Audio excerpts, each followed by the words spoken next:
Nur Muhammad Sallallahu Alaihi Wasallam, salah satu tema yang hari ini banyak orang menganggapnya bid'ah. Padahal ini adalah kajian ulama-ulama, baik yang pro dengan kajian-kajian ilmu qalbu yang kita sebut tasawuf, ataupun yang anti, baik ulama yang disebut salafi ataupun asy'ari sufi. Sebagai contoh, Imam Ibnu Qayyim tidak keberatan menyebut istilah ini dengan Nur Muhammad Sallallahu Alaihi Wasallam. Apalagi Imam Ghazali, apalagi Imam Ibnu Athaillah Sakandari, pengarang Hikam, apalagi imam-imam sebelumnya. Ada seorang imam yang lebih awal semasa dengan Bukhari dan Muslim, bernama Al-Imam Al-Hafiz Al-Hakim At-Tirmidzi. Jadi ada dua Tirmidzi. Imam Tirmidzi pengarang Sunan Tirmidzi. Sunan Tirmidzi itu nama asli kitabnya Al-Jami' As-Sahih, kumpulan hadis sahih menurut Imam Tirmidzi. Tapi nama kecil beliau ya Abu Isa, nama kunyahnya, panggilannya. Ada Tirmidzi kedua, ahli hadis, ahli qalbu, bernama Al-Hakim At-Tirmidzi. Sekampung semua mereka. Beliaulah yang mengemukakan istilah ini di kalangan ahli hadis, istilah Nur Muhammad Sallallahu Alaihi Wasallam. Bapak Ibu Saudara makan Allah, masih ingat guru-guru kita dulu sering baca ayat Alastu bi rabbikum qalu bala syahidna. Masih ingat ya? Jadi Allah bertanya kepada semua ruh, wahai semua ruh, bukankah aku Rabb kalian? Lalu Imam Ibnu Katsir, murid Ibnu Taimiyah dan Ibnu Qayyim, murid Imam Salafi, mengatakan dalam sebuah riwayat yang dia nukil bahwa yang pertama menjawab itu adalah ruh Nabi Muhammad Sallallahu Alaihi Wasallam. Ruh Nabi Muhammad ini disebutlah Nur Muhammad Sallallahu Alaihi Wasallam. Masih ingat juga ulama kita, mungkin waktu khutbah kemarin Habib Ges membacakan ayatnya, wa ma arsalnaka, tidaklah kami mengutus engkau hai Muhammad kecuali untuk apa?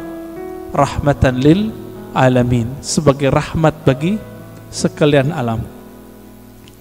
Bapak Ibu yang mulakan Allah, dalam hadis Imam Muslim ayat ini dijelaskan apa makna rahmat, siapakah rahmat itu,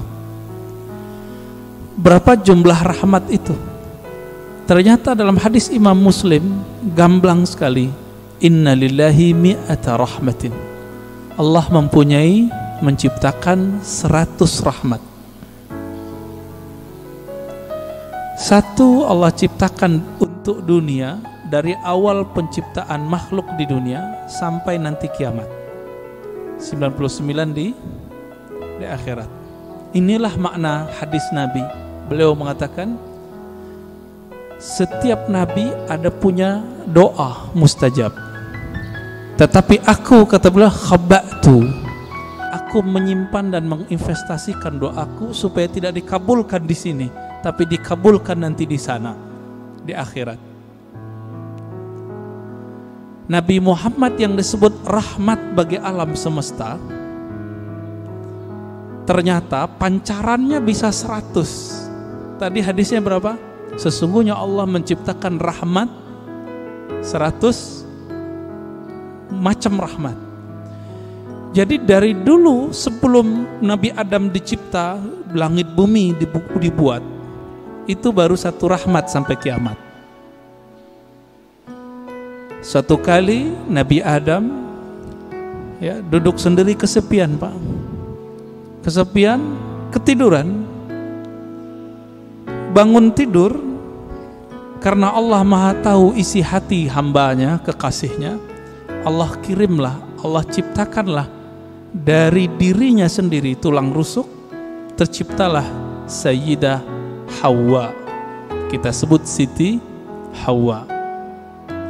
Langsung mau dipegang-pegang itu sama Nabi Adam, tapi belum bayar mahar. Karena itu alam surga, maka di surga yang paling berharga bukan emas, tapi mengirim salam kepada kunci surga. Siapa yang pegang kunci surga? Nabi SAW mengatakan, tidaklah dibuka, la yuftah babul jannah ala ahadin min qabli, tidak pernah dibuka pintu surga kepada siapapun sebelumku, termasuk Nabi Adam. Bahkan sebelum Nabi Adam dicipta, jika belum ada Nabi Muhammad namanya disebut, itu nggak bisa dibuka.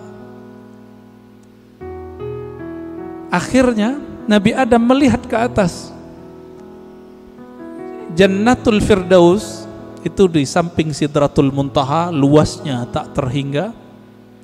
Dipandang ke langit, langit aras. Jadi langit itu ada dua, Pak. Ada langit yang di atas bumi, ada langit aras, disebut Illiyin.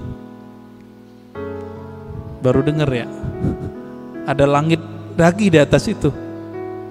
Itulah makom para nabi-nabi nanti di sana. Ketika Nabi Adam memandang ke aras, terlihatlah di singgasana aras itu. Jadi aras itu artinya singgasana, istana. Terlihat di situ nama La ilaha illallah Muhammadur Rasulullah. Maka Nabi Adam ketika ditanya oleh Allah, mana maharmu wahai Adam? Beliau bersalawat kepada yang ada namanya, Allahumma salli ala Muhammad, atau di riwayat lain sallallahu ala Ahmad. Allahumma salli ala Ahmad, karena belum lahir fisiknya disebut Ahmad. Lalu dikatakan dalam riwayat Imam Tirmizi, Imam Al-Hakim ya, Imam Al-Hakim An-Naisaburi dalam kitabnya Al-Musadrak, dan menurut beliau hadis ini sahih. Apa kata beliau? Allah bertanya kepada Nabi Adam, sedangkan Allah tanpa nanya sebenarnya sudah tahu. Ini hanya dialog antara hamba dengan Allah Subhanahu wa ta'ala. Apa kata Allah? Hai Adam, kenapa kamu bisa bersalawat kepada Muhammad? Kamu tahu dari mana Muhammad? Jawaban Nabi Adam, ya Rabb, ketika aku memandang ke langit arasmu, aku memandang di situ ada nama Muhammad setelah namamu. Maka aku pastikan, aku yakini pasti itu orang lebih mulia dariku. Lalu aku bersolawat kepadanya. Jadi lebih tua Nabi Adam atau Nabi Muhammad? Kira-kira lebih tua mana, Pak? Secara biologis tua Nabi Adam, tapi secara nur lebih tua Nabi Muhammad SAW. Lalu Allah mengatakan, laula Muhammad ma khalaqtuka ya Adam. Kalau bukan karena Muhammad itu wahai Adam, aku tidak pernah ciptakan engkau. Inilah makna karena Nabi Muhammad, Nabi Adam dapat rahmat. Kalau bukanlah karena sholawat beliau kepada Nabi Muhammad, itu tidak sah pernikahannya dan beliau tidak dibolehkan menyentuh Sayyidatuna Hawa. Tidak ada kita hari ini. Jadi faham kenapa kita harus salawat, Bapak Ibu? Kalau kita faham ini, nggak mungkin salawat dikit, pasti salawatnya banyak.